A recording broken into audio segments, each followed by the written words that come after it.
தாய் தமிழ் உறவுகளுக்கு வணக்கம். விஜய் அழைத்தார், பிரேமலதா புறக்கணித்தார். விஜய் அழைத்தார், பிரேமலதா புறக்கணித்தார் என்ற தலைப்பில் இந்த காணொளியை நாம் காண்கிறோம். நேற்றைய தினம் தொகுதி மறுவரைவு சம்பந்தமாக எம்பிக்கள் கூட்டத்தை விஜய் கூட்டியிருந்தார். தமிழ்நாடு முதலமைச்சர் ஜோசப் விஜய் கூட்டியிருந்தார். இந்த கூட்டத்தில் கலந்து கொள்ளும்படி தேமுதிக பொதுச் செயலாளர் பிரேமலதாவுக்கு கடிதம் எழுதியிருந்தார். தற்பொழுது தேமுதிகவுக்கு ஒரு ராஜ்யசபா எம்பி உள்ளது. மக்களவை உறுப்பினர்கள் யாரும் கிடையாது. மாநிலங்களவை உறுப்பினர் ஒருவர் உள்ளார்.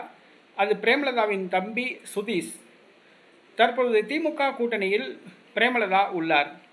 ஜோசப் விஜய் கூட்டிய கூட்டத்தை புறக்கணித்தார் நேற்றைய தினம் பிரேமலதா. இதற்கு காரணம், அவர் திமுக கூட்டணியில் தற்போது உள்ளார். திமுக தயவால் ராஜ்யசபா எம்பியாக தனது தம்பியை அனுப்பி வைத்தார்.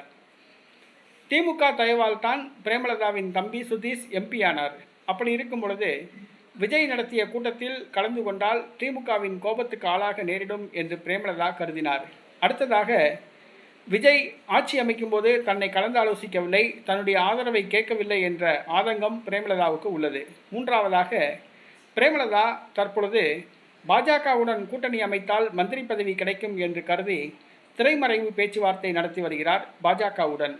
ஆகையால் விஜய் நடத்தும் கூட்டத்தில் கலந்து கொண்டால் பாஜகவிடம் உள்ள நட்பு முறிந்துவிடும் என்று பயப்படுகிறார். ஆக பிரேமலதா நேற்றைய தினம்